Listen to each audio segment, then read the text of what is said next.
Is that okay? Well, it's going to be a little hard for me to do Okay. that. I really That's need fine. to pay attention. That's fine. There's the regulations. You need to admit them. Okay, don't tell me what to do when we're in.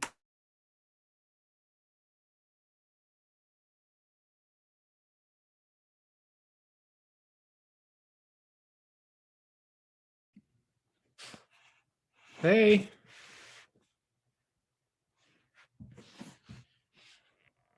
Hi. There you are. Scott and Benny. Yep. All right. Benny and the Jets. I'm going to carry this computer into the kitchen here. Okay. Ready?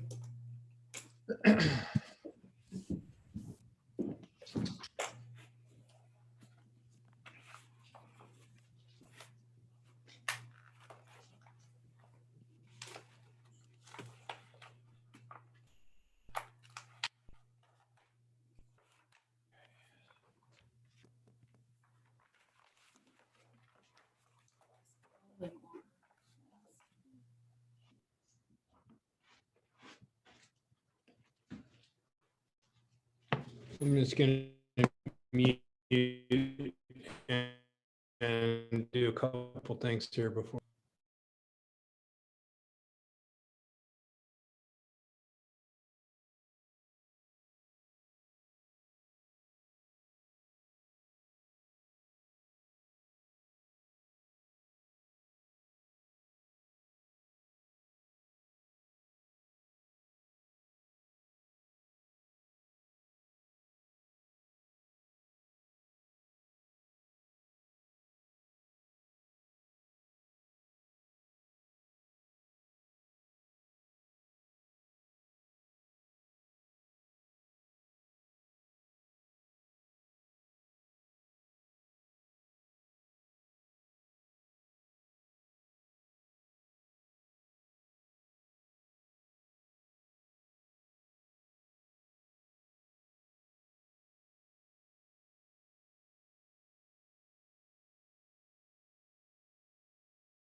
Why isn't my name over here?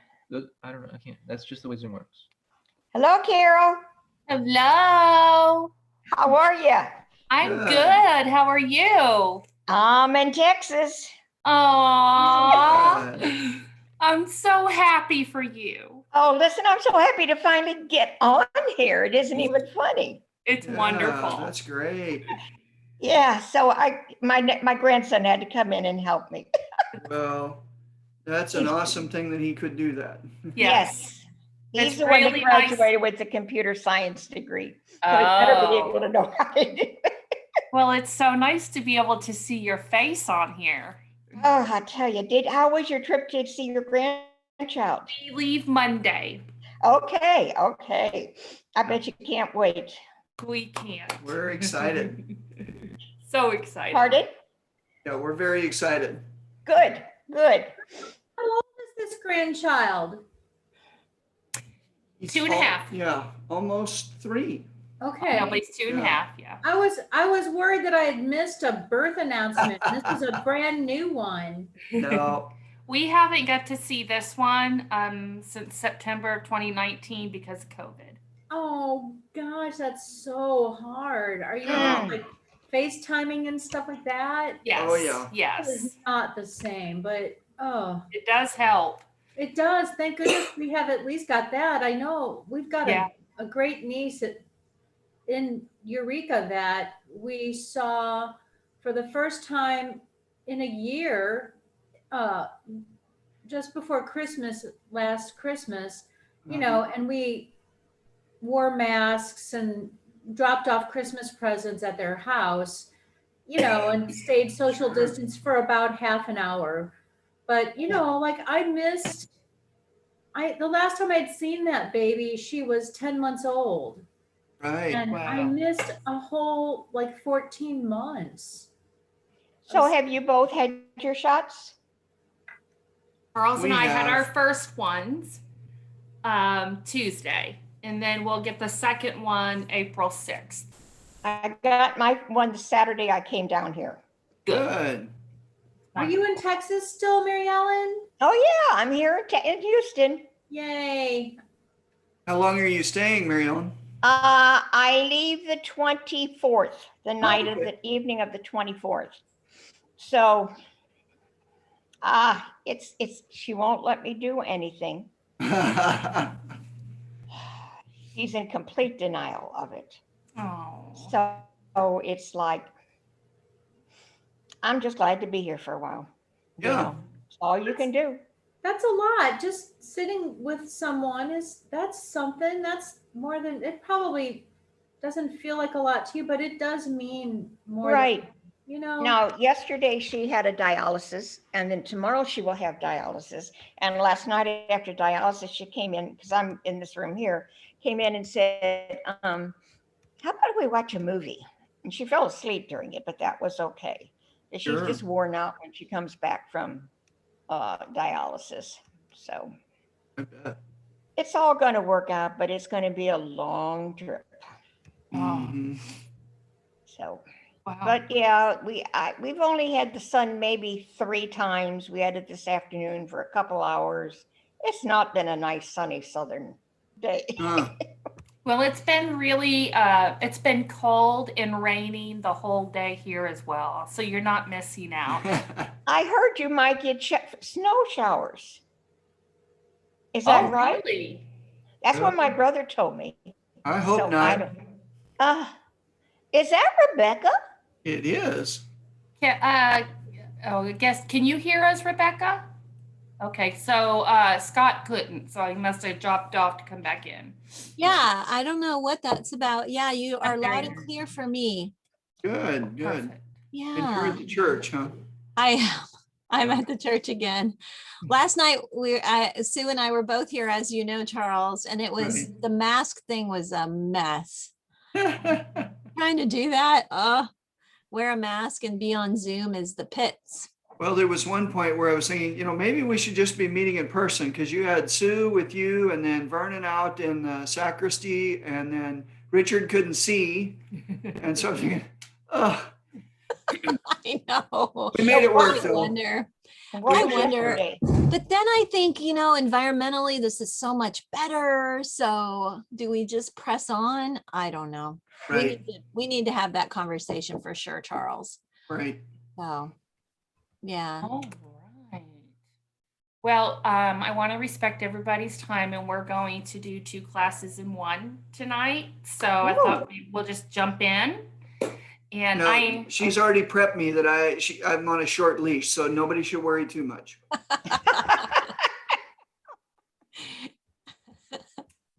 Charles, I'll just fill in where you can't. All right. That sounds good. We should get a code word so you know when she's kicking me and you can. Oh, take it. yeah, okay. Well, here's the deal. I'm going to do a little disclaimer. Charles is a teacher by nature. It's been his job, and he likes to chime in when maybe it should be me doing it. The innocent lamb over there. Helping. Innocent lamb. Yeah. All right. Now I'm going to share my screen for a while, and then when I want us to talk face to face, I'll take it off. Mhm. So let me Is somebody, oh, good, we're I recording. don't know what you're saying, Charles. Why? I don't want to do that. I want to. Okay. I go know. ahead. Okay, so I am not going to have it full screen PowerPoint because it has dinged me in the past of taking us off the internet or taken to where I can't do something. So I'm going to leave it like this. The verse I'd just like to start off for our last class is 1 John 3, 17 through 18, and everybody can read that. I don't need to read it to you, but I would like to just give you of what this brings to me about focus faith, of what we're doing. So we all know, and Charles moved, never mind. I did not You move it. didn't. We all know that the supreme love is when Jesus died for us. That's the supreme love that anybody could possibly give to others. But a more relevant example of love, of what we can do for our fellow brothers and sisters, is to meet them in their time and their need, to help them with their physical needs where they may be lacking otherwise, when they lack those resources. So there are many times that we do have warm intentions to help others, but those warm intentions will fall short of not really meeting the physical needs, the heart needs, whatever those that are less fortunate. Warm intentions don't meet those needs. So I really feel like that when that kind of love of where we actually help them, we're helping them with their actions and being truthful in everything that we might tell them for their heart love. So the challenge that is really for all of us is, instead of just having warm intentions all the time, are we really loving our brothers and sisters? Are we really loving our neighbors the way that God has called us to? So just be mindful, keep that in your mind as we go through the rest of the night and talking about what we're talking about tonight. So we're going to start with healthcare, and then I'm going to have Charles finish. And he's going to talk about education. And so it's all the intersectionality of racism, poverty, low income, and inequality when it comes to healthcare and with education. Does not want to do it. Nope. All right. I don't know how. I hope that you can see. I know that you can. This picture here is a map of Carondelet. The whole city. The whole city. That's true. But Carondelet is right down 6311. What is your zip code in Carondelet? I forgot all. 111. Yeah, Yep. There it is. So Right in the bottom here. Yep. So the really dark areas, and then the next to the darkest areas are where they are the most health polarized. So that's where they're really having the most difficulty with getting really good health care for those who have low income. And we're going to get to talking about this more.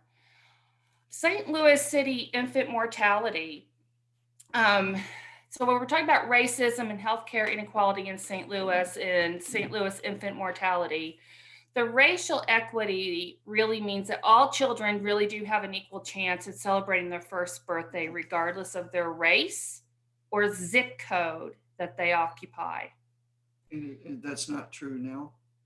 I mean, it is true now. I mean, no, it's what you're saying. I think in that is that, like, by zip code, there's somewhere that's not true. Yes, okay, that's exactly what I'm saying. So the zip codes where it is really the most prevalent would be the 63115, 63113, and Here's another one that I had right here. Hold on. Is that North City? North City, yes. So that ought to like show you, and well, it ought to encourage you about carondelet. That is not as prevalent. Yes, we still have the same issues, but it's not where the worst is in the city. Yeah, those are the two. There's only two like where it's really bad.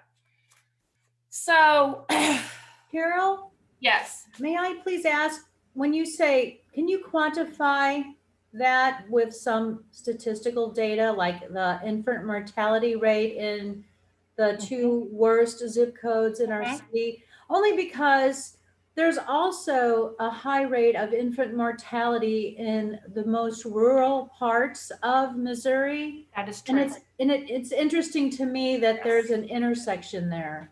There Mhm. really is. And Charles going to be really intersecting that in his as well. Not about the infant mortality, but about education. And yes, I have it here somewhere. So hold on just one moment. Yeah, that's the COVID. We can circle back to it, or even after tonight if you like. Yes, let's circle back and I'll go Yeah. on, but I do have that information. I'm interested in it sometime. Great.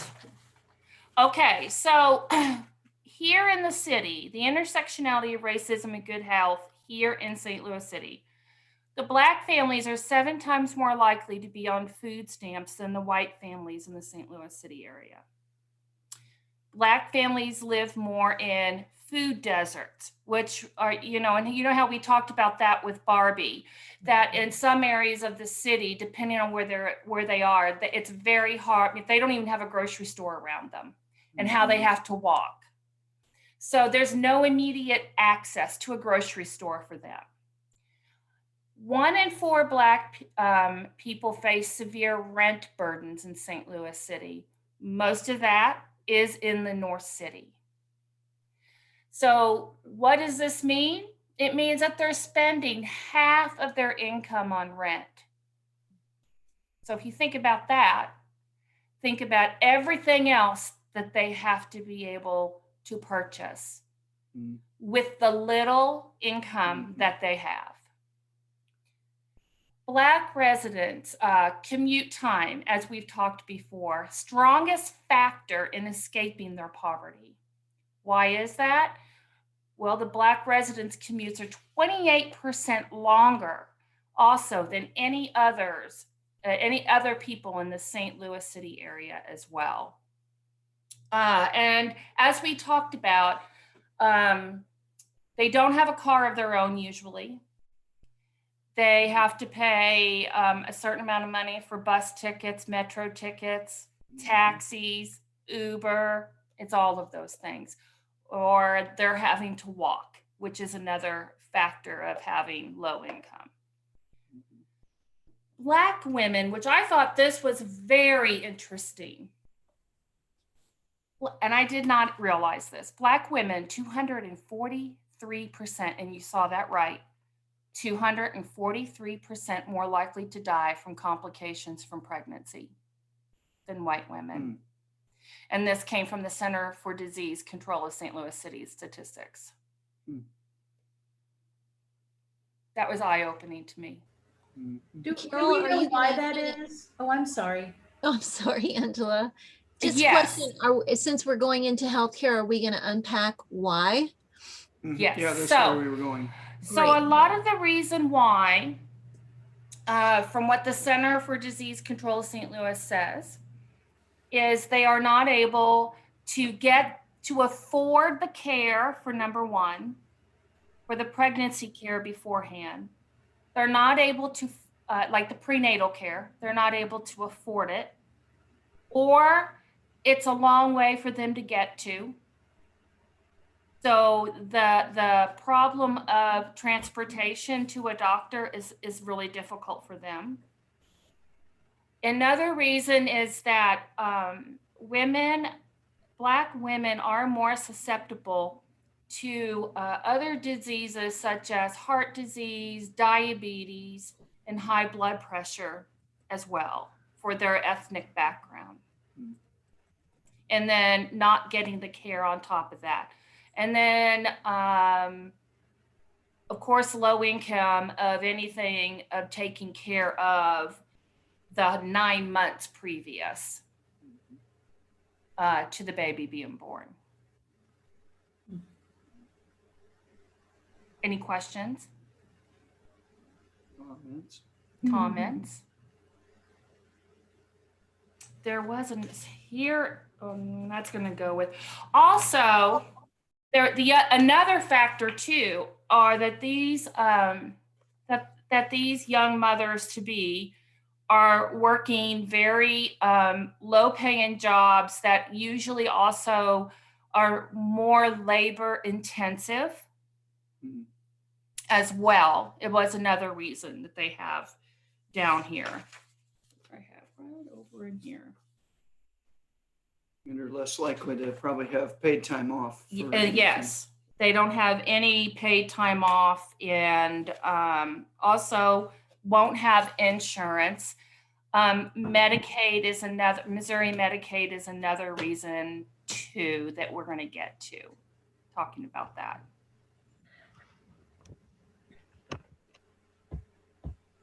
So healthcare equity, talking about algorithms. And let me see if I have that. Nope. Okay, so talking about algorithms.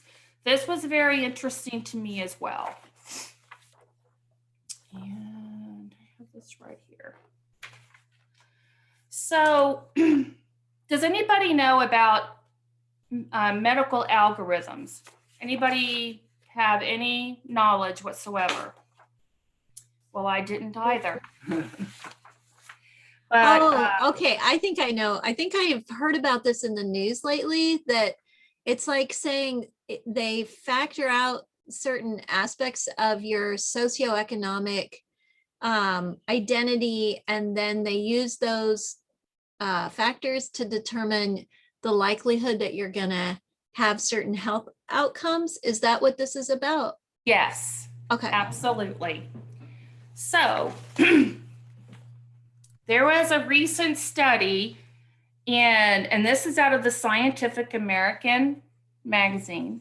And you know what, Rebecca, you might have sent me this article. I did.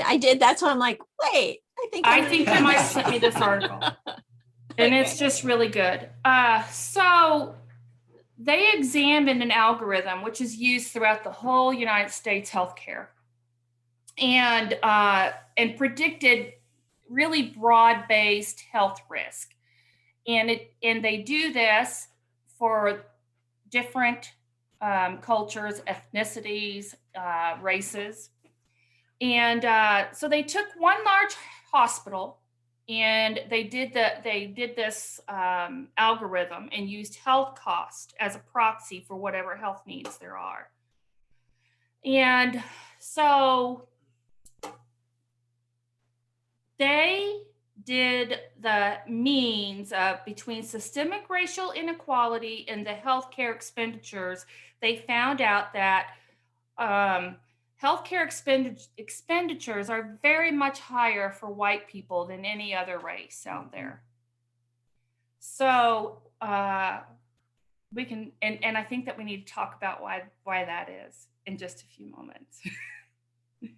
Okay, so when you're studying race and you're studying technology and you're studying medicine,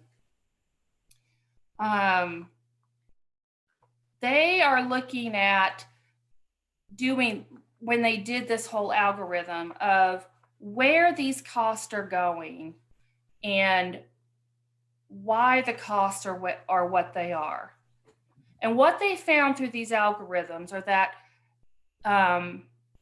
the algorithms themselves are truly harming people of color who could easily be made much more equitable through all of this, instead of, let me rephrase that. So, Charles, put that back all the way on, please. Gosh, I thought I had this down I here. don't. No, I had another, but it's not in there, and I wanted it there. I wish I did have it. I don't know what I did with it. So, okay, so like a pulse oximeter.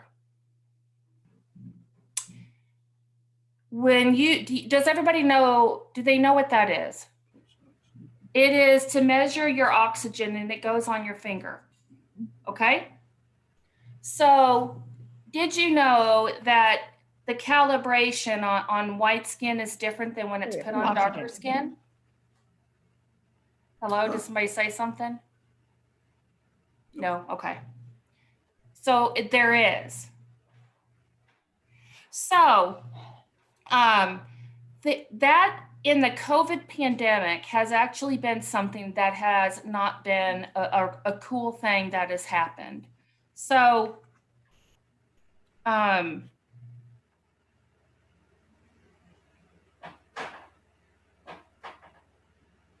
non-white patients were at and still are at a much dangerous and higher risk with COVID because of asthma, dangerous lung infections.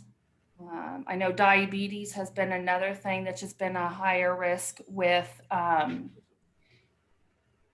COVID. Well, not with COVID, but with the our Black community, and heart disease as well.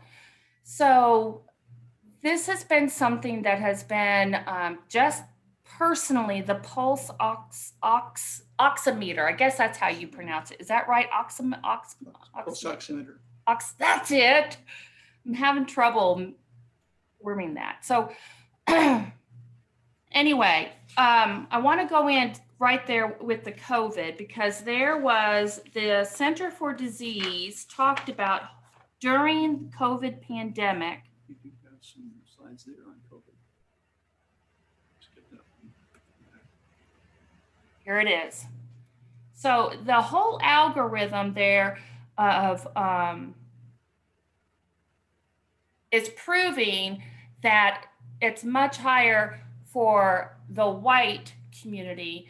And I really am thinking for myself, I wonder if that has everything to do with private insurance that lower income people cannot have, or they don't have the access to, and wondering if that's why those algorithms have actually caused the inequality for other people. Does that make any sense? Well, it definitely is why white people spend more on healthcare, because the vast majority of people that have group health insurance are more expensive patients because they don't have to worry as much about Yes. the cost of their healthcare. Yes, absolutely. I was actually just looking at that today for our school plan. So when we're talking about the algorithms and going forward of how there is some systemic racism within those algorithms that they've been talking about, the city of St. Louis, it was on a radio show that happened about 6 months ago. And talking about the COVID-19 and racial inequality, I'm a co-founder of Yearby and the St. Louis director, Dr. Eccles. The city data here, African Americans account for 70% of more than 1,000 people who tested positive for COVID in April 2020. Even those Black St. Louisans account little less than half a city's population. So I think, if I may ask, it seems to me that one of the reasons might be, kind of going back to housing issues, that for people who are in poverty, they have to live in Yes. close proximity to one another. And Yep. if the majority, or at least, a significant number of people in the city are living in poverty, it makes sense that might be a part of it. Yep. And then you add those Yep. issues of poor diet and all of that they really Exactly are, right. that Yep. people who are living in poverty are just so much more vulnerable. I think we've lost one of our regular Thursday night attenders, I think that he might have succumbed to COVID because we haven't seen him in months. Oh, And he was somebody who had a house and he let Yeah. lots of people live there as an income source. And yeah, he's not a person of color, but nevertheless, yeah. well, they also said that in this same, coming from Dr. Fred Eccles, was saying that it is not uncommon for especially Latinx and Asians as well, and they are the next population that was hit harder than us as well, that they live communally with many different generations as well. Mhm. And so that accounts for even, a wider spread as well of COVID. And that also in North City, that there are some families as well, just what you said, that they're combining, people that just can't afford to live in their own place are combining families or friends or people they know to live in this one little place, which has in their housing can have no plumbing, Mhm. or they don't have the proper water coming through their faucets to wash their hands properly. Mhm. So they named that as well.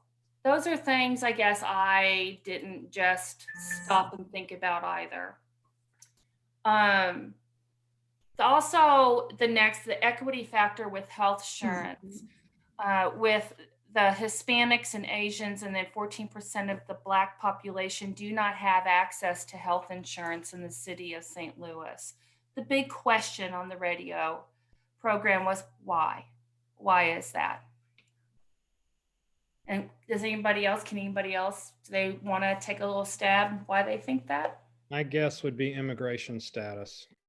Yes, In many cases, sure. absolutely. Somebody raise their hand. I can't see now, so go ahead. No? Okay. So Medicaid has not been expanded to cover low-wage workers who need to continue to work during this time to pay for food as well. And so home health care workers, they are not covered by Medicaid. Mhm.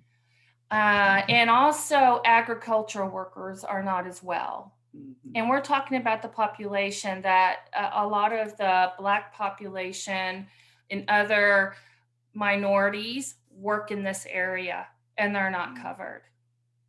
There's something wrong with that. And did you know that home health care workers, there's of all the home health care workers here in the city of St. Louis, 2/3 of them are women of color. Mm. Did you know that? Mm-mm. So another thing as well, the failure to provide home health care workers with higher wages and paid sick leave is also due to structural racism. The initial failure to cover those workers under the FLSA benefited white workers by boosting their wages while limiting the wages of racial and ethnic minorities, and particularly women of color here in the city of St. Louis. Carol, what is FSLA or whatever you just said? It would be like a leave of absence from work. Okay. Oh, no. Oh, that's the Family Leave Act. FSLA. Fair Labor Standards Act. Oh, yeah. Fair Standard Labors Act. Mhm. Okay. Mhm. Yes. Is that new? Is that a new act? I'm sorry, I'm not familiar. No, It's no, old. it's a regular one that's always, it's out there. So it would be also, yeah, it regulates like what you get paid an hour, the regular, what's that wage? The The Minimum minimum wage. in Missouri. Okay. Missouri. Mhm.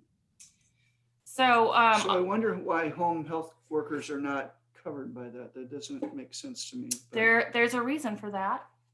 And I can tell you what that is here, which I didn't know. Let's see, FHA. So, FHA. It reminds me, if you don't mind while you're looking for it, Carol, it reminds me of this documentary by Tim Wise. Tell about it. I think she's frozen. Or are we frozen? Nope, are we still here? Out of the Still here. depression. There she There is. she is. You were frozen for just a minute, Rebecca. Could you back Oh, up? sorry. Okay, well, you go ahead. Did you get the answer yet, Carol? Do you have? No, 'cause go ahead. I Well, do have it. in this documentary, it was talking about how with the sort of recovery coming out of the depression, that there was the southern states were specifically targeting labor that was done primarily by African Americans and keeping it out of any securities that would be added to ensure equitable wages. And so agricultural workers and domestic workers were kept out of those kind of federal requirements, even though they were applied to every other group. And that was Yes. specifically because the white states did not want to have equity in those vocations because of how I it would, wondered is if it was maybe a mechanism to keep from having to pay overtime to those workers. yeah, that kind of If thing, you're overtime and covered have, by Fair labor standards and you're owed overtime after 40 hours. So maybe that's it. Well, the healthcare workers, home healthcare workers elected to be eliminated, they eliminated to not be a part. And it has something to do with being the essential workers. Huh. I don't know. And so I'm trying to find exactly the right wording that they use, but I know that it has something to do with that. So I just don't keep it, but it is here. well, it seems unlikely, Carol, that they would be able to even make any decisions collectively because they're not unionized. So I don't see Yep. how they could. Yeah. Right. Yeah. I'm sure is that they're going for a job or something. If they present it in a certain way, they're not going to realize what they're saying no to. Or if Right. they use all of these letters, a lot of people don't know what we had to ask what did this stand for? They're so afraid of it, they wouldn't ask that. And they're the ones who are going to suffer. Mm. Yep, absolutely. Oh, here it is. They elected to not do it because here it is. So What are you looking at? it is from City of St. Louis, and it's a journal article from the academic. It's like Oxford did this for St. Louis City. And it says here, even though the Department of Labor issued regulations in 2015 for the first time that made FLSA apply to most home healthcare workers, many workers still remained unprotected under it. Okay, it is the home healthcare companies who they are considered independent contractors. Oh, And so that is the reason why. that makes sense. I knew it. It's like I knew it. There was something there. And it's because they are covered. Instead, they are not covered. FLSA does not cover independent contractors. So that's why. Just to be clear then, Labor then. Yes. this is like the same thing then, like that Uber drivers aren't technically employees Yes. of Uber. Yes, perfect example. Yes. And there was a couple, well, there was several. It was a team of home healthcare workers here in the city of St. Louis that stayed anonymous, that talked about that they're not even properly given masks Mhm. to work, and they are essential workers. And these ladies were having to make masks out of paper towels for themselves. Goodness. Yes. These are things I think we need to know that, I mean, when I was reading this, I was just like, holy cow. Okay, so the CARES Act. We already did cover all that, I think. Yep, we did. We covered all of this. Okay. So, like you said, Rebecca, about the housing issues that lead to health complications. Here in the city of St. Louis, poor housing stock and code violations per zip codes, which the highest is 63115 and 63113. That is North City. Mold, We cockroach. actually, if you don't mind me interrupting, we actually have a couple of properties in 63113 and we rent them. Oh, And when we bought those houses, we didn't even have to have an occupancy permit for really? them. Yeah, they're in that Wow. zip code, you don't even have to have one. So you can have a total crap house and Oh, move wow. people in there and there's no regulation of that. It's unbelievable. Sorry, feel strongly. No, well, that just, Like, well, that's just proof that yeah, here what St. Louis City is saying, mold, cockroaches, asbestos, all linked to increased rates of respiratory illness. And our Black brothers and sisters have more of a propensity to have asthma and lung-related diseases, more so than us. but it's not chicken and egg, right? It's not to Right. say Right. that it's just because they're Black. It's to say because they're Black, they get put in locations and Yes. this sort of morass of Yes. horror that That's takes us the- there. That's the Yes. thing that I keep coming back to is, it all is so circular and intersected. Whether it's, it's hard to pull out just housing or just healthcare or just education or just something else, Right. Yes. Absolutely. This is the other side that you skipped about access. I want to talk about healthcare access that we have in South City, which will be us, and North City. So there are no hospitals at all on the north side of the city. Don't know if you know that or realize that or paid attention, but there are none. The only hospital in South St. Louis is St. Alexius, which is now called South City Hospital.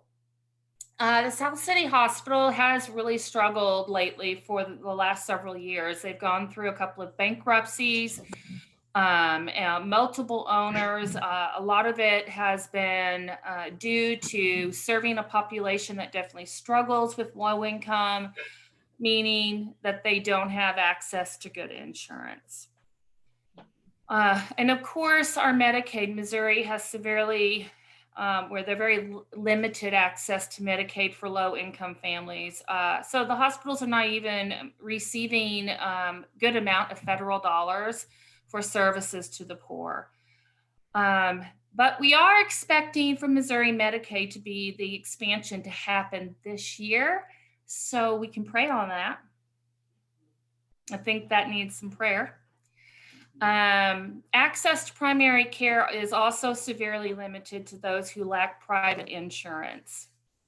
There is a FINA. There is also, I have a list of some other places here. We have a FINA healthcare throughout South City. And Carol, I don't want to jump the gun, but that healthcare center that's right on our corner of Holly Hills in Michigan, are you going there? Yeah. No, go ahead. Go ahead, though. No, you take it. Well, no, I'm not going specifically about that one there. But Okay. But I was going to talk about how Athena, and there's Care St. Louis Health. There's Betty Jean Kerr's People's Health Center, which is in the North City. And Family Health Care Centers. And I think Family Care Health Centers is the one on the corner. Yeah. On Yeah. Holly? And it's an Affinia one as well. Yes. Yeah. Okay. It's under their supervision. And the People's Healthcare Center that you mentioned, that's actually on Delmar. So it's right on the Delmar divide. Yeah. It's not Yeah. really fully That's on the true. north side. Yeah. But Okay. Yeah, but it is wonderful that we have this center here. And I think that's why when you look at our zip code, you see a better access because we actually have a clinic where people can go. And I wondered that because when you're looking at that map, and I've actually been to Affinia, gosh, I want to say somewhere where I didn't have insurance and I had to go there for some testing. And boy, I was really pleased with the care that I got there. So, but Affinia and some of the other providers, as much as they do welcome people without regard to the ability of whether they can pay or not, there's just a big demand. So there's still like a lack of healthcare for our lower income brothers and sisters. They can't meet all of the demand. Well, and what I see, like with our people that are insured, even in the school district, is just the out of pocket that some people have is so high that even if you have insurance, it's going to protect you from the $100,000 bill, but it's not going to protect you if you have a $10,000 bill at the hospital. You may still have to eat a big portion of that. So just saying people have insurance, all insurance is surely not equal. There's some, like most of our people have very low copays, but if you have high copays, it can get ugly very fast. Absolutely. Also, when I was a patient advocate for a year, I volunteered for half of a year, and then I actually worked for them as a patient advocate at Barnes Jewish Hospital. And so with the experience that I've had with Barnes and with the experience I've had with Mercy, they do have a benevolence program. Each hospital has like a different name for what they call it. That is like a financial assistance that will take care of 100% of your financial bills. But even with that, that isn't open to everyone. I've also seen some people be deferred to another hospital, even as a patient advocate, if they couldn't pay. Like in the emergency room, they've been deferred to another hospital, which was really sad. So even though they have those programs, hospitals do defer if they can't pay, which means they're being deferred somewhere where they're not getting the type of healthcare maybe they deserve. Chronic conditions such as diabetes and heart disease too are very prevalent, or much more prevalent, with low-income populations, and these people need ongoing specialized treatment. So that is also it brings a lack of consistent access to care, which leads to a shorter lifespan and lowers their quality of life as well. I was actually just talking with somebody at church Sunday, and they were talking about some of the things that they have gone through just in the last year.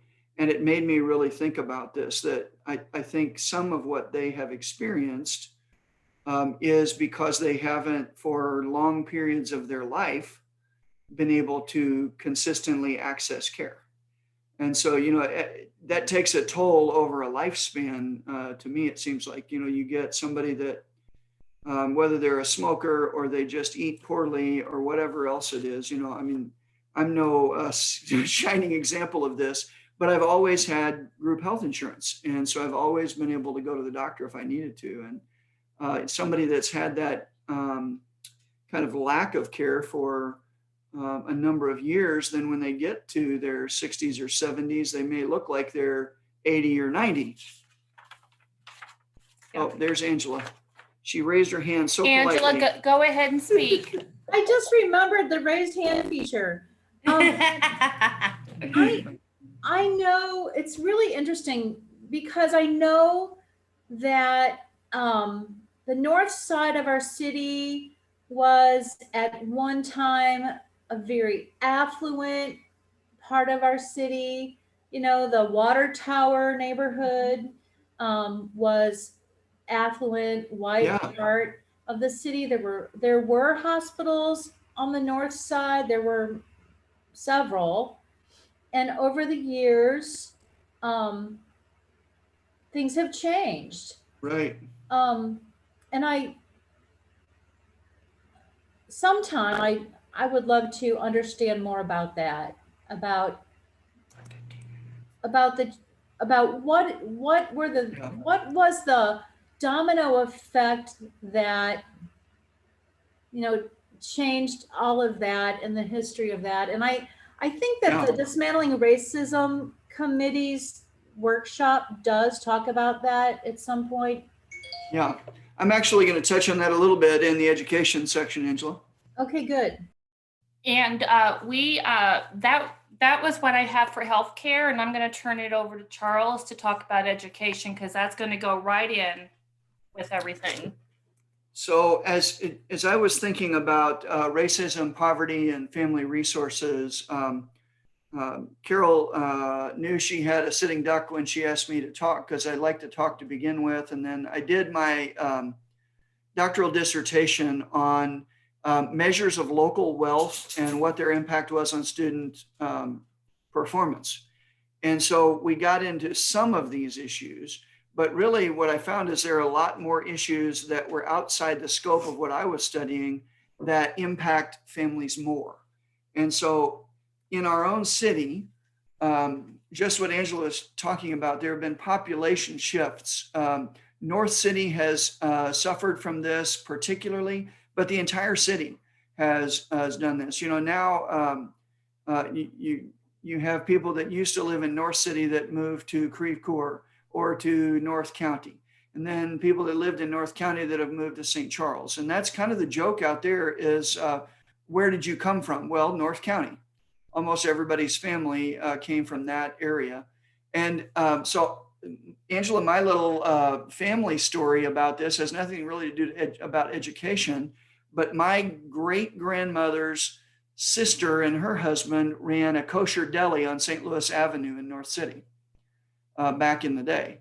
Well, there haven't been any Jews or any reason to have a kosher deli in North City in probably 60 or 70 years. But it really was, according to everything that I've read and then heard anecdotally from people, it was when we started to truly get serious about desegregation of housing, so the Fair Housing Act was passed in 1948. And then progressively after that, we started allowing people to live where they wanted instead of having restrictive covenants on neighborhoods. And that did start what is almost, what you can still see today is a gradual move of affluent people out of the center and towards the suburbs. And so less students in our city schools means that they're overwhelmingly minority. Many of the North County districts are experiencing this now, where a generation ago they were, very integrated districts. So as the population has shifted, we have naturally had some of that occur in education. Rebecca, did you have something? Sorry to interrupt. I just wanted to comment that I think it was in the 60s that Stanley versus Kramer went to the Supreme Court. Correct me if I'm wrong, Charles, but that was the ultimate restrictive covenant, the final overthrow of restrictive covenants. And those stayed in place in South City up until the 70s and when they started to enforce it. So it sounds like possibly the North Side started experiencing more of the white flight sooner and the South Side was later. And that's part of our legacy, is that we still have, are predominantly white and still have a sort of division based on where those covenants stayed the longest. Like, for instance, near Ted Drew's, that whole St. Louis Hills area, that was the last place. I'm pretty sure that's where Stanley versus Kramer originated.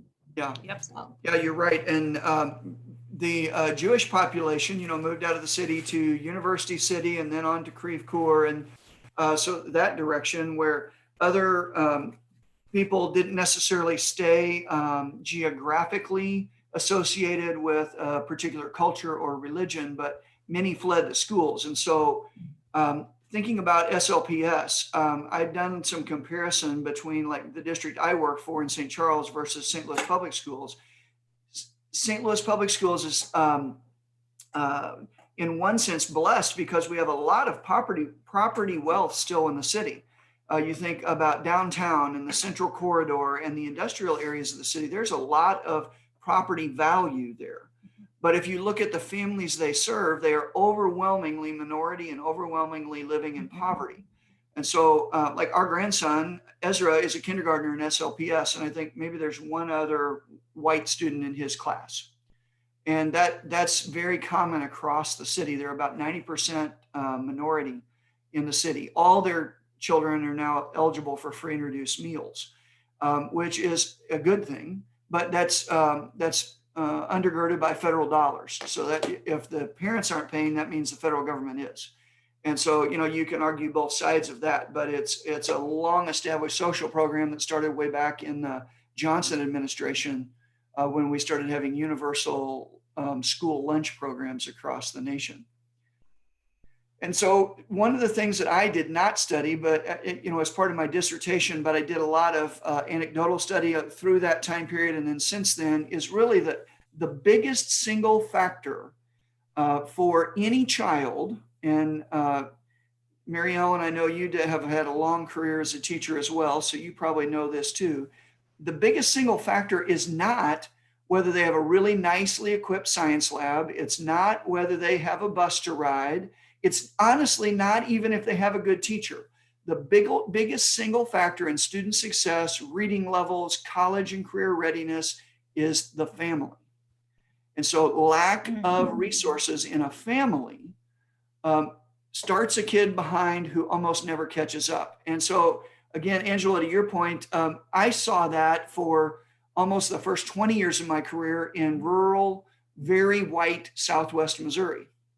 And so I've told a lot of people, and I really believe this, that a kid rolling out of a meth trailer in Southwest Missouri is no more equipped to read and write and learn than the kid coming out of a crack house in North City. Charles, that's really true. And my son Dan is a teacher, and he did an internship in Schuyler County, Missouri, which is just sort of northwest of Kirksville, very poor rural community. And he learned the hard lesson when he gave his students an assignment that involved doing some internet research on the internet. And at least half of his class did not have access to internet. And this was in 2017. Yeah.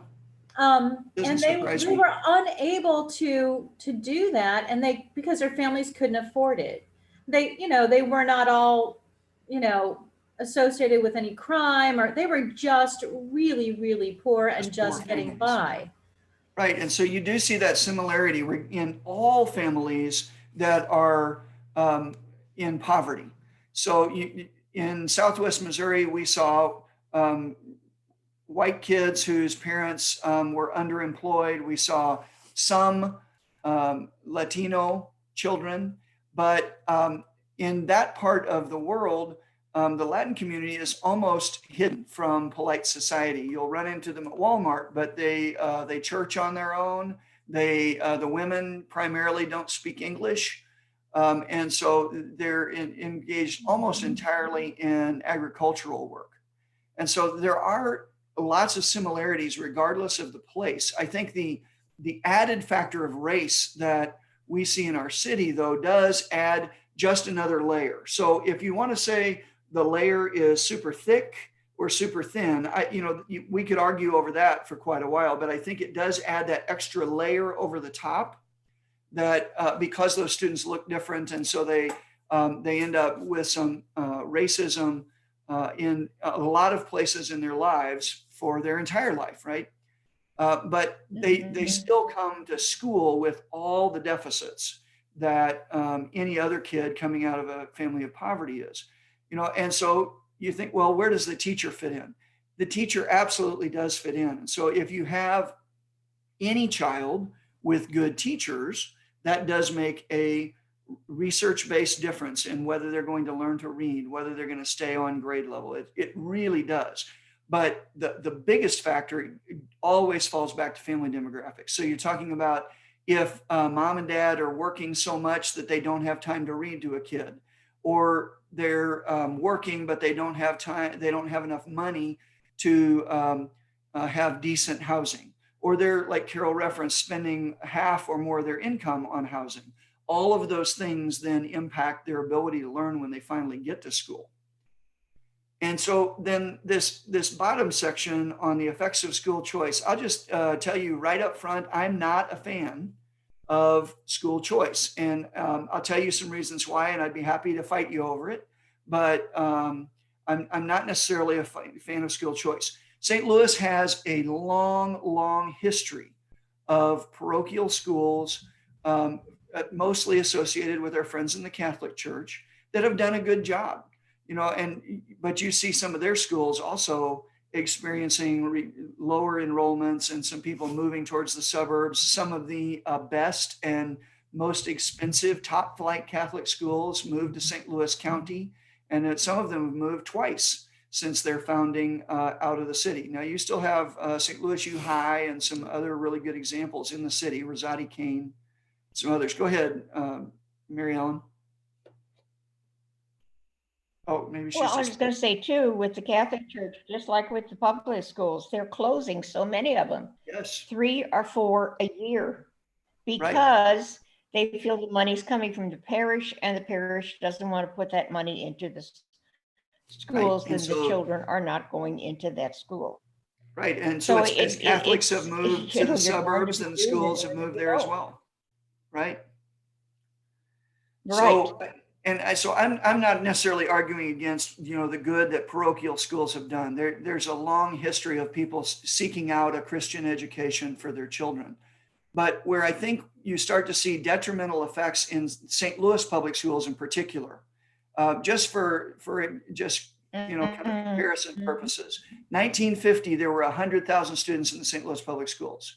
Today, there are about 18,000.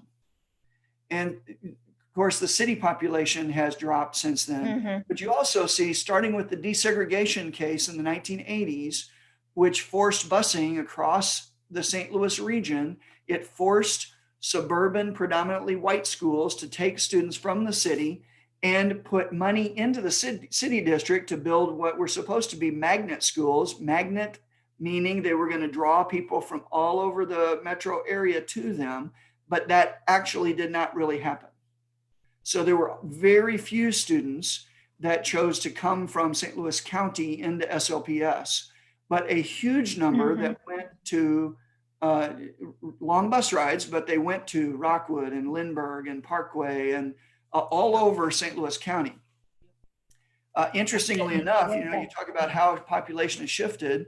When the deseg case was decided, St. Charles County wasn't even included. The population there was still low enough.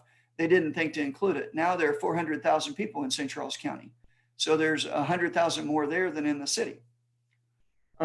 But this flow of students out of the St. Louis public schools for individual students, I think you can argue is a really good thing. So I actually have a lady that I just hired to be my director of business services.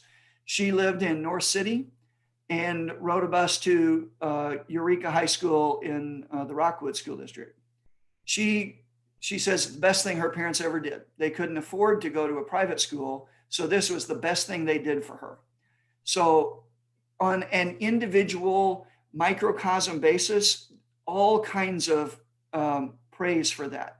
The requirement to desegregate expired in, I think, the mid to late 90s.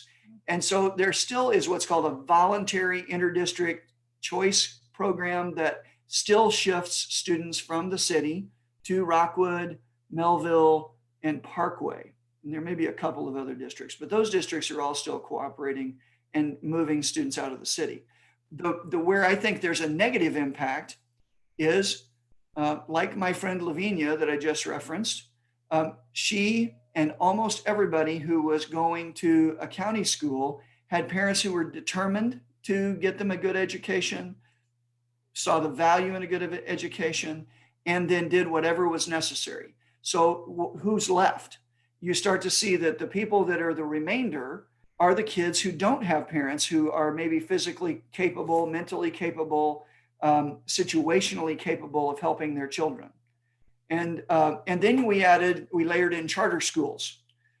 Friends, there are some really good charter schools in our city, just like there are some really good SLPS schools in our city. But if you look at student performance and college and career readiness in our charters as a whole, and compare it to, and by the way, there are over 10,000 students in charter schools in the city now. Compare that to the graduates of SLPS and the state testing of SLPS, there is no statistical difference. So again, my argument is always, if as a group, we've got these schools that are taking money away from SLPS in order to, in theory, get away from the burden of the bureaucracy and the state mandates that public schools have to deal with, but they're not doing any better with the children that they get than the public schools that they're replacing, then why are we sending them money? And again, that's just my public school bent. I mean, you're 30 in Missouri public schools, so that's where I'm coming from. But this defies logic to me. Now, so you can say, gosh, Gateway Elementary over in the Southwest Gardens neighborhood, that's a fantastic charter school. They do a great job. Well, so does McKinley Classical Junior High, that's part of the SLPS district. So does Metro High School, that's part of SLPS. And so, and really what you see is the ones that are thriving are cherry picking good students, and they are technically public schools, but they're not required to be accountable like the SLPS schools. And so my fear is that, and SLPS is a great example, but the state legislature is trying really hard right now to open up many of the things we have done with or to or for St. Louis kids across the state. What we end up with is the public schools are all smaller. They have much older facilities. They're 90% minority. They're racked by the poverty of the families they serve. And so it almost leaves them in a position of, if you had to use an agrarian example, if you have a group of cows and one of the cows is a little lame, the other cattle won't leave that one lame cow.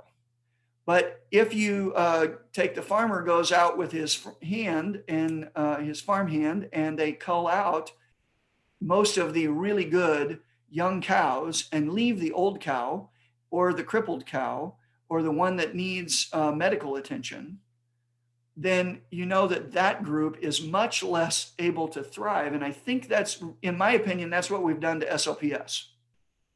There are still lots of really good people in SLPS. There are lots of really good kids in SLPS.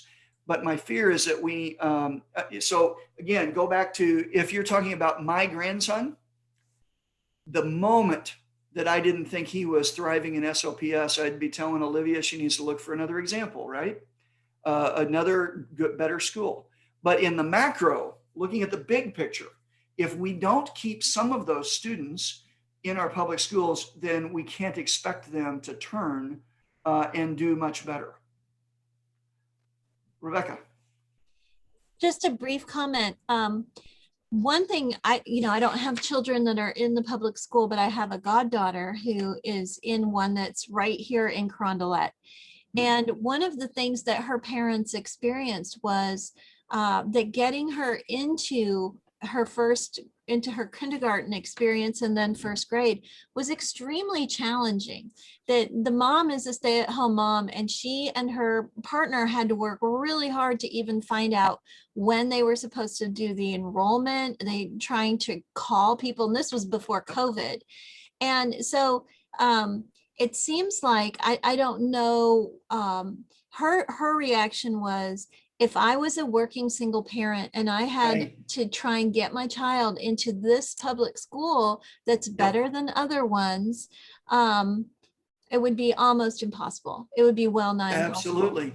So honestly, that is a legitimate concern. And so there are parents who need a set it and forget it model. And if you are going to find good public schools in the city of St. Louis, you can't set it and forget it. You've got to be on your game. You've got to watch for those deadlines, hunt, call, and again, kindergarten enrollment in your preferred charter school or your preferred SLPS school is limited. And so if you miss deadlines or you're not paying attention, you can miss a lot of opportunity. Yeah. Angela. Why is it so hard? Like, why does it have to be so hard? Why can't it be easier? Well, I think some of it honestly is SLPS has not had a good track record of communicating well. So some of it is system-wide bureaucracy in SLPS, but I'll tell you that some of it is that they have, in an attempt to retain some students, they've created schools of preference. So like our grandson's in a school that emphasizes the arts. If you want that school, or you want the math and science school, or you want something else, they limit enrollment. And so it's technically open to anyone, but you have to get in on the waiting list and you have to do the interview and you have to, be one of those first 50 or 75 or whatever the number is for the grade that you want to get into. They also have lotteries to get in, because our grandson got in on a lottery to the performance school. Yeah. Well, at least that brings a little bit of fairness, I guess, Right. to the process. Right. But Lucy, my great niece Lucy Glanz, Terry's granddaughter, who was baptized at St. Paul's, she attends the science and technology elementary school. And so really and like I said, there are some really good schools in St. Louis public schools. There are some really terrible schools. So what they have created in an effort to try and I guess compete, really, they're competing with the charters particularly, and then the privates. What they've set up is kind of a bifurcated system. They have terrible schools and they have good schools, but they have not figured out how to bring the terrible schools up. And I think it goes right back up to my first point of family demographics make all the difference. My niece Melissa, Lucy's mother, and complains that Lucy does not have access to the extracurricular activities, that it is very, very limited, very difficult at Lucy's school to participate in any of the extracurricular activities. And for that reason, they're actually looking to move out of the city because Melissa's fed up with Lucy, wanted to be on a athletic team, and also I think she wanted to be like in a choir or something. Yeah. And she couldn't just sign up and show up like most schools allow the kids to do. Almost every school I know of allows the kids to just, if you sign up, like the more kids, it's a great problem for them to have. Right. Usually But that's that is true. not- It may be a funding issue that's causing that. I don't really know specifically, but that's the only reason, Angela, that I can think of that you would want to limit extracurriculars. I know. And she Well, can't get into a lot of the activities. also, does she ride a bus? Mhm. Angela? What was that? Angela? Yeah? What is I that? say, does she ride a bus? Ride a bus. Oh, no, she does not ride a bus, I don't think. No, I think she gets delivered and picked up. That makes a big difference. And talk about inefficiencies. Anytime you're in the city, Rebecca, and I'll come right to you. Watch our buses going across the city. We are trying to drag kids all over this city, and so we are incredibly inefficient in our bus service for kids that are in school needing transportation, because we're trying to take them all over the place. But go ahead, Rebecca. That's such a good point, Charles. Thank you. I just wanted to, I see on the next slide here, we're talking about if you can't read, you can't succeed. I know two young women that I worked with in a little Bible club that I was in many years ago, and they went to Roosevelt High School and graduated from Roosevelt. That's the high school that's in our Carondelet, in our South City zone. those young women couldn't read and they graduated high school. Yep. And they're not alone. That's a real legitimate issue. It is. And Roosevelt continues to stay open. In contrast, there is a school that was on South Grand that was just as close to us called Carnahan High School, and it Right. was slated for closure. And I don't know what their track record was with this, but it No. can't have been any worse. And I have a person I know who works there, and he didn't see it as being as difficult as Roosevelt. So anyway, just naming that No. as well, that those two high schools, and at that point, children are already, if they can't read and they get into high school, Yep. they're doomed. So So that's really is part of the problem that St. Louis Public has, is they have these fantastic, beautiful Ittner designed buildings that were all built from 1900 to 1920. They're amazing structures, but they have so many, and many that are falling down and they can't keep up. And so I think that's where they ended up with some of the changes that they're still making. They've had to consistently close schools. And so I think Carnahan will still be used, but what I understood is it's going to transition to a middle school.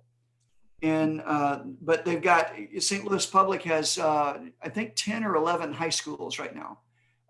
They're the same size as Francis Howell, who has 3. So it's just that they haven't downsized as quickly as maybe they should. But it's in an effort to, have all of these little niches of school that's, ROTC, and a school that's for the arts, and a school that's for math and science, and all these others. So thinking about intersections, I just put these things on here because as I had been thinking about what Carol had been sharing the last couple of weeks, that first one, there's no doubt about it. If you can't read, you can't do much at all. And so it's a shame, but truthfully, in most schools, if you get to high school and you still can't read, you are in big trouble. You're down to point number 3 there, the school to prison pipeline in many cases, because you cannot, in most settings, adequately address that. And again, so that doesn't happen mostly. That doesn't happen if you come from a family with resources. If a kid is behind after kindergarten and mom and dad are diligent readers with him or her, they can bring them up to speed, or they'll pay Sylvan, or they'll pay Mary Ellen or me or somebody else to work with them after school. But if you and that just rolls right into lack of college readiness and career training. So if you do graduate from high school and you don't have a skill, or you're not ready for college, then you really haven't done much. So Angela or Rebecca, somebody, both got your hands up. I wanted to speak to your point about, if you've got a kid who falls behind after kindergarten, and if you're a family that doesn't have any resources to address that, that is exactly like the scenario that happened to my oldest son, Bill, who, when he was in first grade, was unable to hit the reading marks he was supposed to be. And in second grade, his teacher finally said, there's something going on. I think he needs to be tested. And we, as a family, had the resources to have him tested by a child psychologist, and to go to our pediatrician, and to have an IEP written by the special school district, and have a teacher who cared enough to implement the IEP, and the entire staff working with him. But that is so not the case. If I hadn't had, if his father had not had really good health insurance provided by Southwestern Bell, and if I didn't have a job that allowed me to have the flexibility in my schedule to take my son to these appointments with a child psychologist for testing and evaluation, all of those things together, it was hard. Even with all of the resources I had available to me, it was still a lot to get my son, the help that he needed. So it's really true. And one of the things that we see with Episcopal City Mission are kids who have, you know, not had that family as a resource. And, you know, our former chaplain is now working with Metropolitan Congregations United in part with the school to prison pipeline work. Yeah. And it was one of the things that Bishop Dion was very involved in Michigan, and is near and dear to his heart, and why he's so engaged with Episcopal City Mission now. Yeah. Wonderful. Okay, so Scott, Rebecca, somebody. Rebecca's good. Yeah, so can you hear me okay? Yes. I just want to name one thing here in the story that you told, Charles. I heard a lot about resource hoarding. Yeah. I don't necessarily mean financial resources, although those are involved. But I'm talking about the kind of, there's a sort of human resource dimension to education. And I think you will understand this. I saw this most clearly when I was at Yale. What I realized that made the Yale education so fantastic was not the professors, because even though the professors were all like the leading people in their fields, the students got very little access to them. What made it fantastic was that the students were all fantastic, and they were all really curious and smart, and they pushed each other to be better. Yep. Right. And I think people know that. People know that if your kid is in a classroom with a bunch of other kids that are smart and motivated, your kid is going to be more smart and motivated.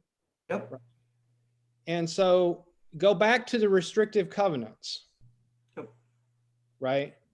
That is a bunch of people who have the resources and want their kids to be with other kids who have resources. Right? Yep. And then that gets undone. That gets undone by, the government for good reason.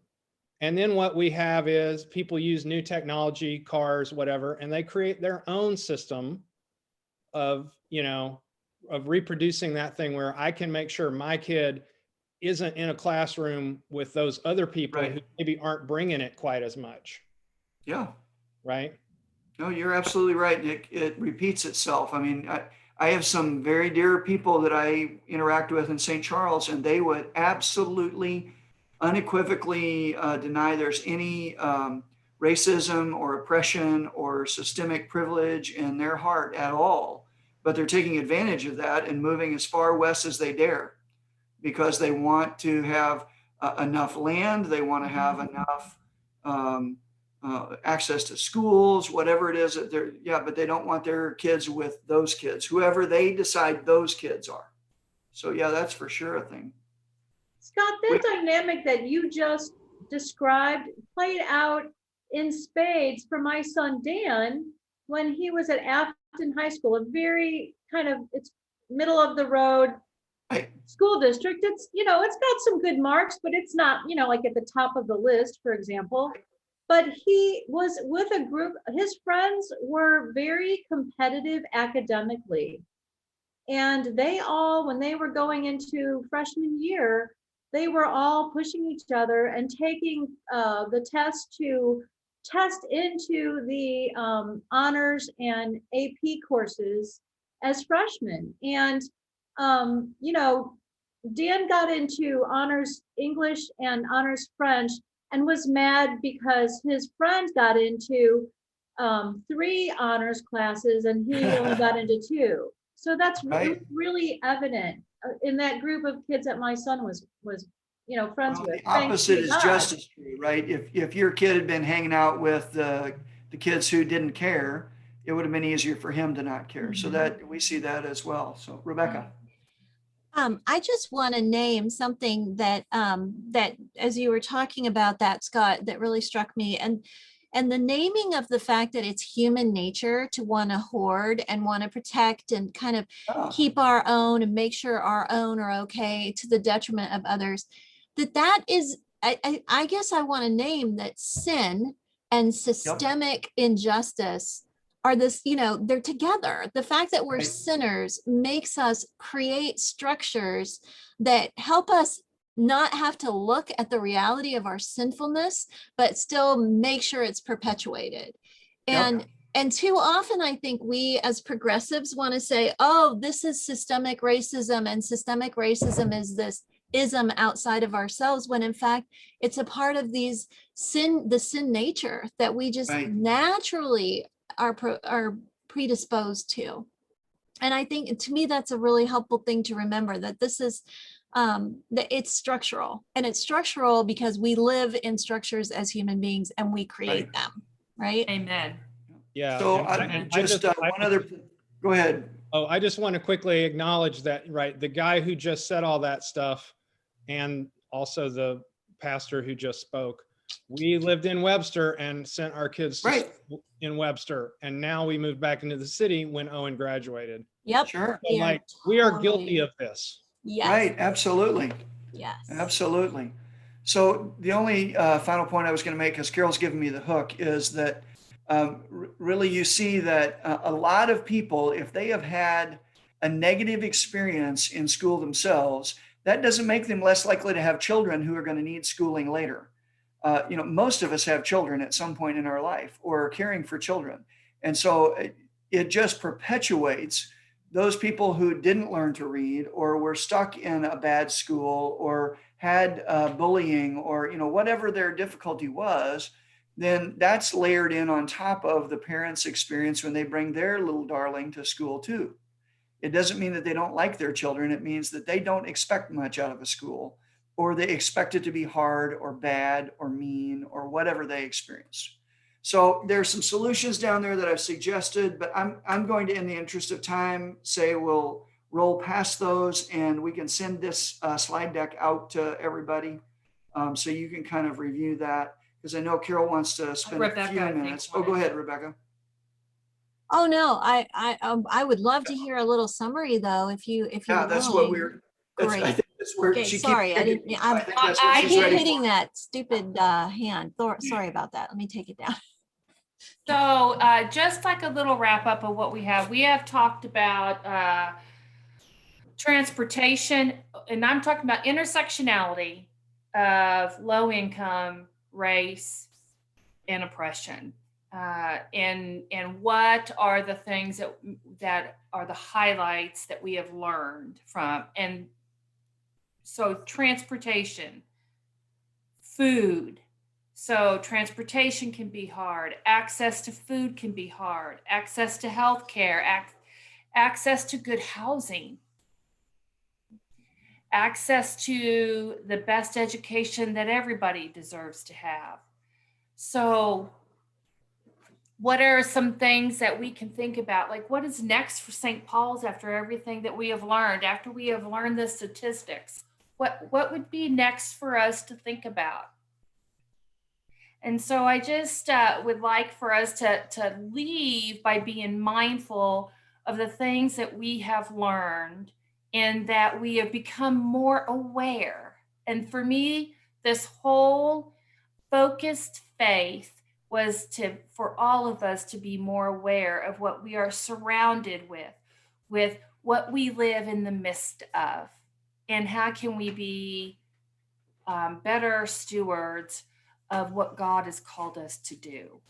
So maybe continuing to possibly expand our efforts to for curb food insecurity. We're doing a lot already. I'm sure, I don't know what more we can do, but we are doing really well in that way. Consider how we can help with transportation barriers. I think that we kind of already started. Sue sent some things that where she really just started having wheels turning in her head. Angela has even talked about that when we were talking about transportation and being more aware of the access and the problems that people have with the transportation, such as really long commute times. Mhm. And what else? What else can we think of?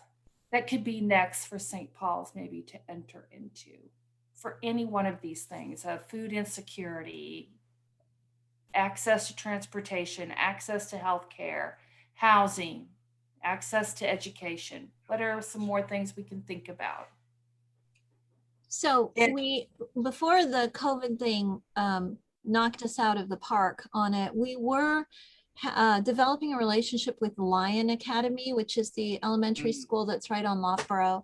And we were collecting sanitary products and deodorant and stuff for the junior high kids. And so we have that little teeny piece of ministry that I'm sure we'll be picking back up one of these days. Haven't done it yet. Charles, what would you like to see?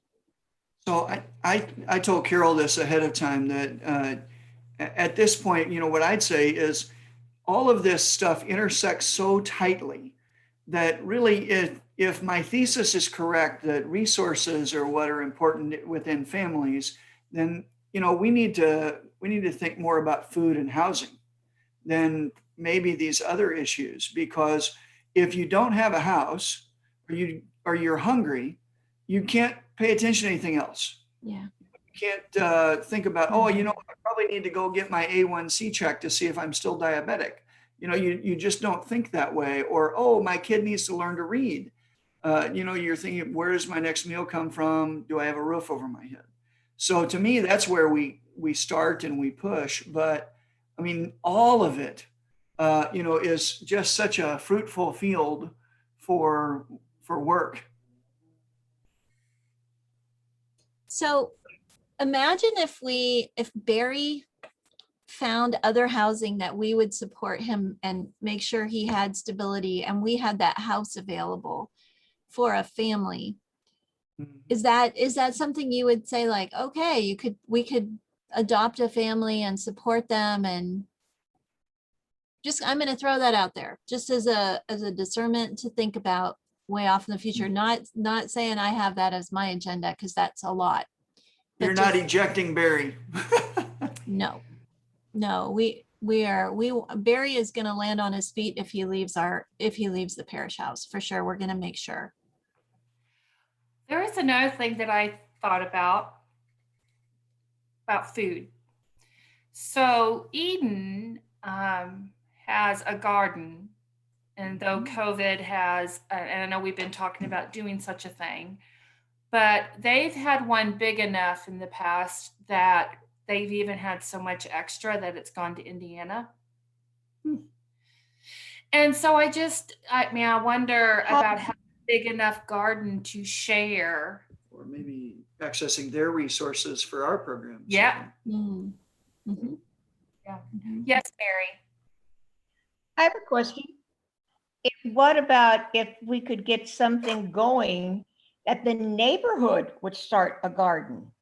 People would come in and work for it, get their own food, and the kids would know what's coming up and maybe become excited about eating different vegetables. And Barbie, has talked several times about her vision for lavender in the front yard, and I think that that's got some real potential. But I was actually thinking in terms of like food gardens, about our little sunny spot over at the That's what I corner would of do. St. Mary and St. Joseph. I got to tell you, I have for so long. I mean, I was so excited when I heard that we were going to be meeting on that lot for our services, because it felt like we had built a bridge.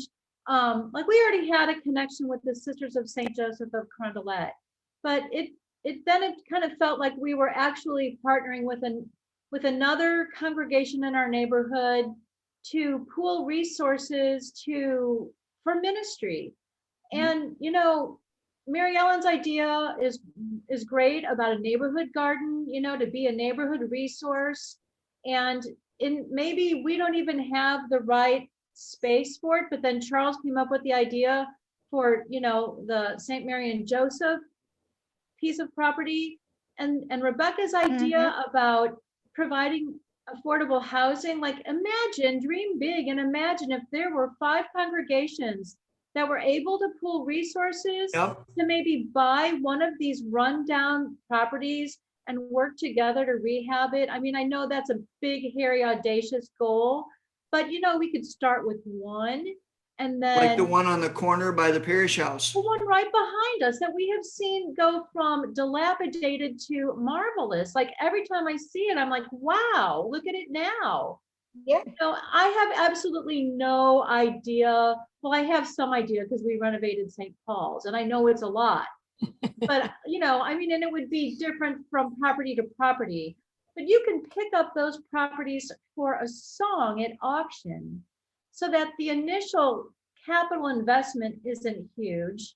And if there were grants available or zero or no interest loans, especially through the Diocese of Missouri, that is sitting on tens of millions of dollars, that money's not there to be sitting in the bank and earning interest. It's supposed to be put to work with ministry.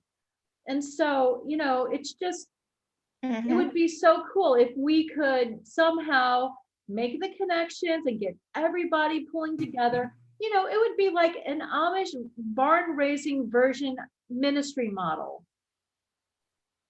Well, I don't know whether you were commenting or Well, there's preaching. there, small Angela. houses. I think that I started out commenting and then I got on top of the soapbox. So I love But it. it was good. and in the words of Forrest Gump, and that's all I have to say about that.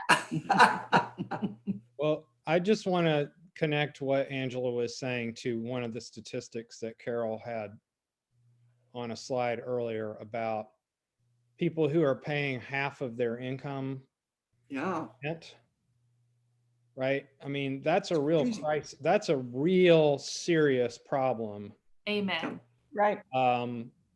And But right the in kind our, of thing, the I'm kind sorry, of go thing, the kind of thing that Angela is saying, right, is connected to that, right? If we as a community could work to try to provide stable, affordable housing to people, it can make a big difference. I've said for a and a long lot time of our own people are paying. I'm sorry, go on. Go ahead, Mary Ellen.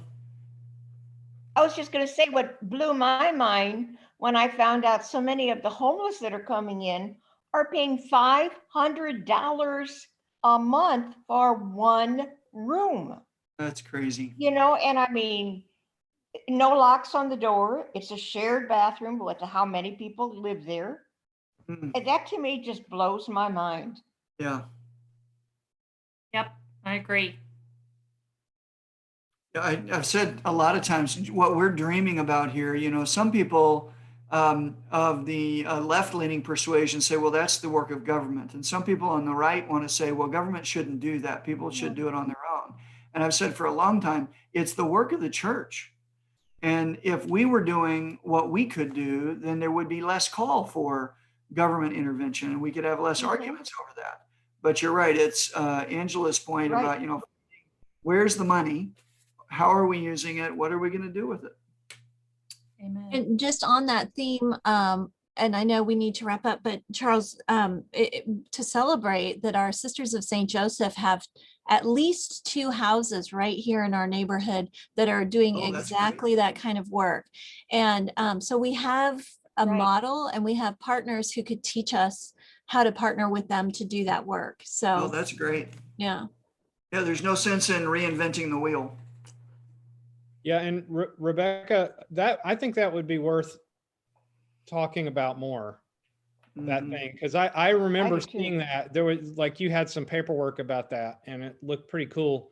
Then did you ever share with the community that thing that the sister wrote about our sign?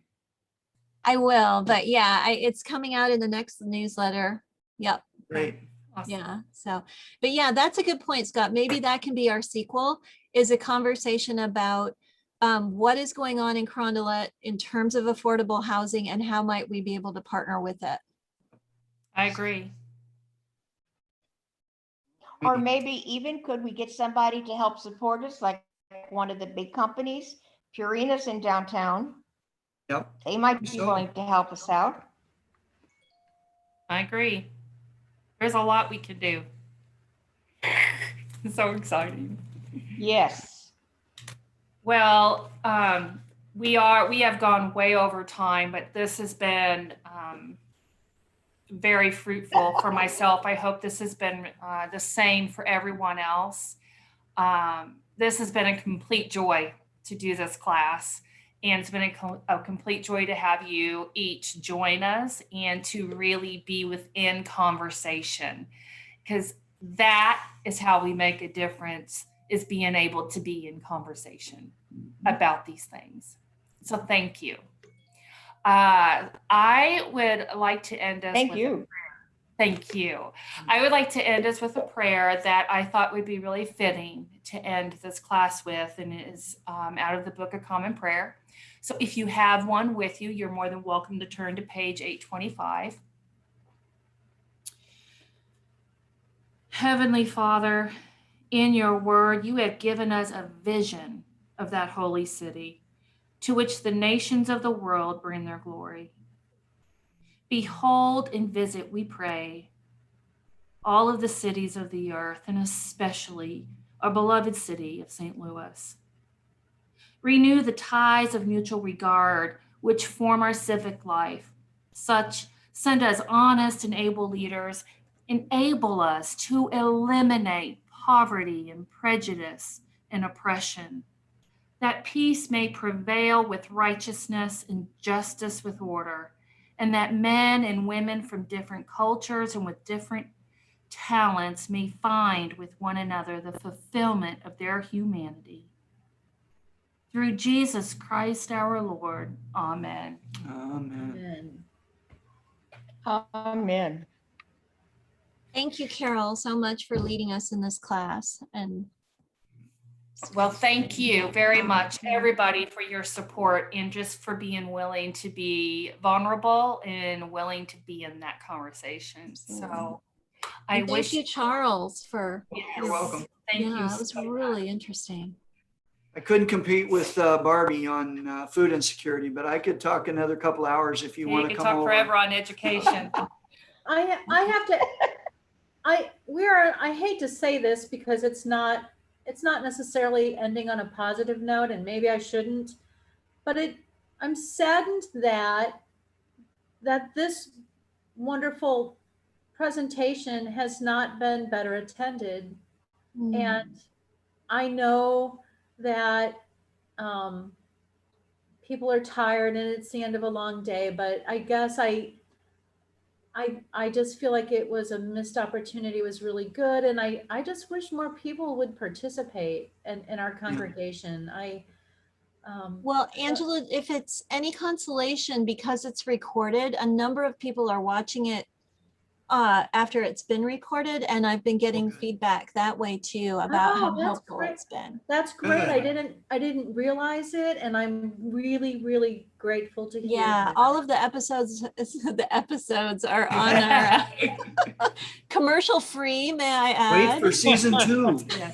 If we added commercials, we could use the money to do affordable housing. There you go. Ooh. Oh boy. That's great. Yeah. Well, thank Thank you you. all. I definitely had a very foggy brain tonight. And I will tell you, we had our COVID shots and they made me quite ill. Yeah. So, but I got through it without too much Sniffling. sniffle through. And But every I time- think Every We're time on you the- do it, it'll get easier. You know, There you every go. time Yeah. you do it, it'll get easier. That's right. So, well, you all have a blessed evening. Love you, Sleep Mary well. Ellen. And I look forward to seeing you all Sunday. Thanks, you guys. Love you, Bye. Mary Ellen. Glad you were here. Bye. Take Good care. luck. Thank you, Mary Ellen. Oh, thank you. I think some ideas were great. Okay, tell Alicia that she's in our prayers. Oh, thank you. Yeah. She's got a long way to go, but she will make it. Thanks. There you go. Well, she is in our prayers. Yep. Angela, thank you so much for everything. Thank you, Carol. All right. Love you all. Bye-bye. Bye. Bye.